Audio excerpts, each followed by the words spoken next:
All right, what up, people? It's your boy Chig, and you are through to Chig Flicks, the show regarding all movie reviews, TV shows, reaction videos. This is the place that you're going to find it. So, first of all, hi, how are you? Excuse my hair, fully on lockdown settings, as you can see.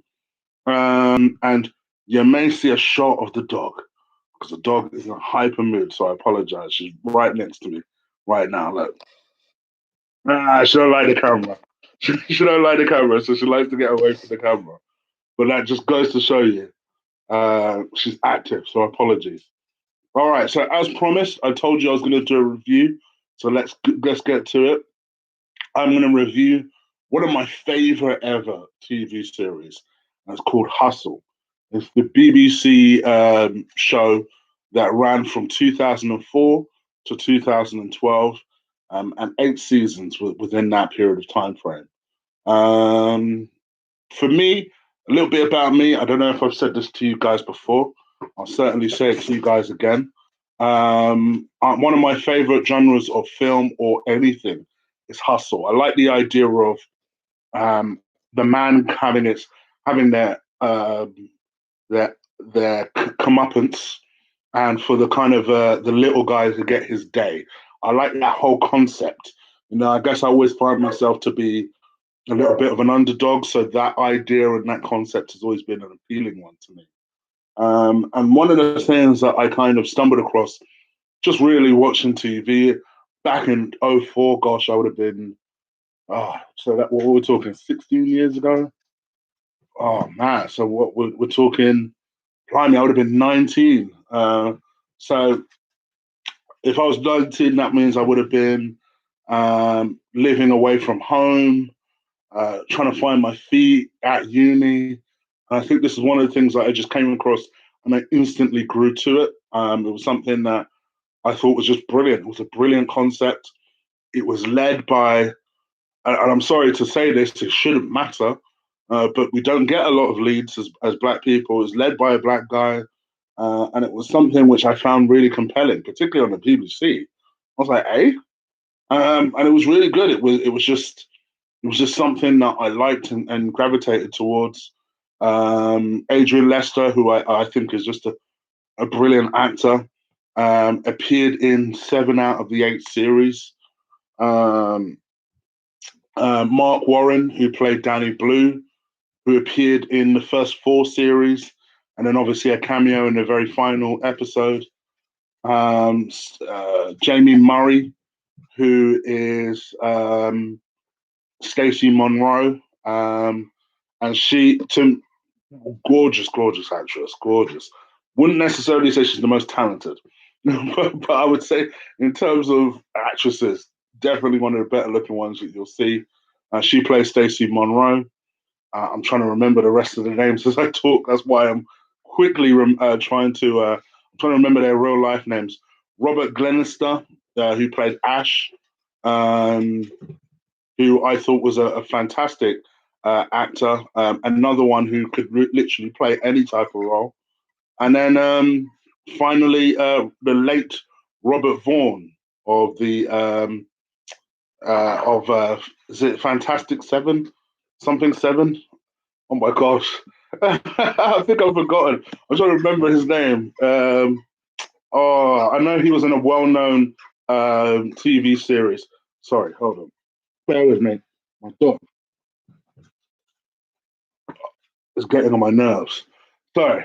Um, so yeah, Robert Vaughn of his work that he's done as well, from the man from Uncle, A Team, and other little shows that he's been in. He even was in Coronation Street towards the latter end of his life. So yeah, so he's been in plenty of. Sorry, I'm trying to hide these squeaky toys for my dog because talk about getting involved in the show. Anyway, so yeah, so for me, it was always something in which I liked, I gravitated towards, and I found really fun. Um, if I had to recommend it to you guys, I would say for me the first 3 seasons are the strongest, and I would also say five and 6 and 7 are pretty strong. I found season 8 quite sad, purely on the basis that I knew it was the last season. So for me, it was a little bit of a bittersweet moment. It was brilliantly acted. It was brilliantly put together. The final episode was, to me, as perfect as it probably could have been.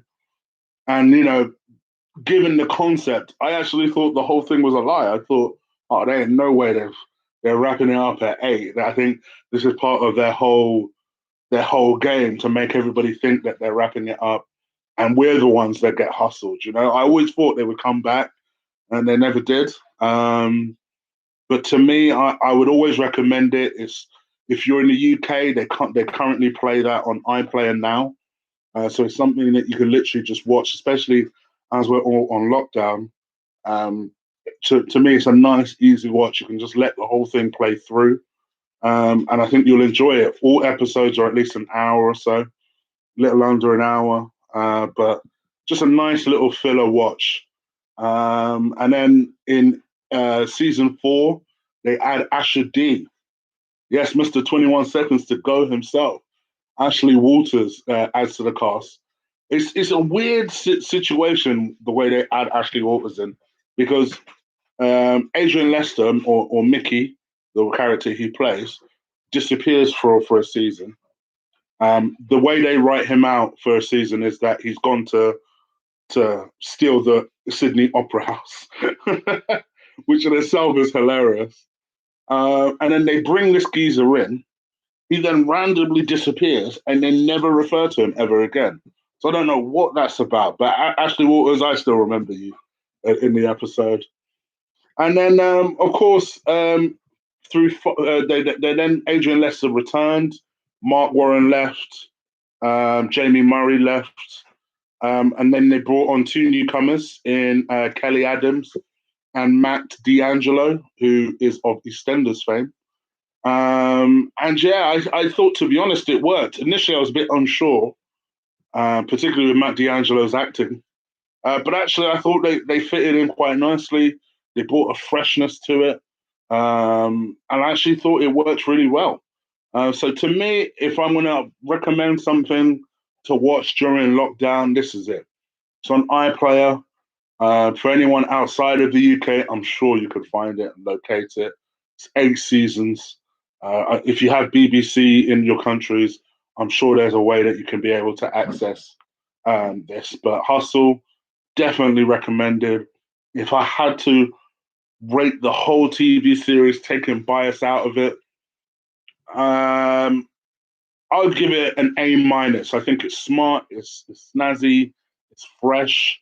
They keep it up to date. The acting is largely on point.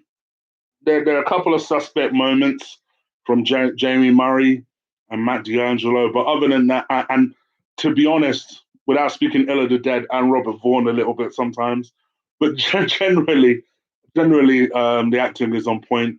The story is what it's about, though, and the way they go about their business is what the whole thing's about. So definitely get into it if you can, and I'd give the whole thing an A minus. You guys, let me know what you think once you've seen it. Let me know if you've seen it already. What do you think? Leave it in the comments below. If you like this review, please do subscribe. Please do crush that like button. I appreciate it for all the love you've shown while this channel is in its delicate stage of growing. As I always say, for me, I'm still putting finishing touches onto this channel. You've obviously seen the new logo. One thing I want to try and do is do a new intro, outro, because from moving forward, I want these to be pre-recorded. But it's only because I made a promise to you that I would drop you 2 reviews. That's why I'm doing this live. But if it was up to me, you'll start, I think, towards the end of this month, you're going to start to see some significant changes. So hold on tight. Hopefully, we'll really do this thing some justice on this channel. All right, I'm up out of here, guys. Take care. Enjoy your Wednesday evening, and please stay safe.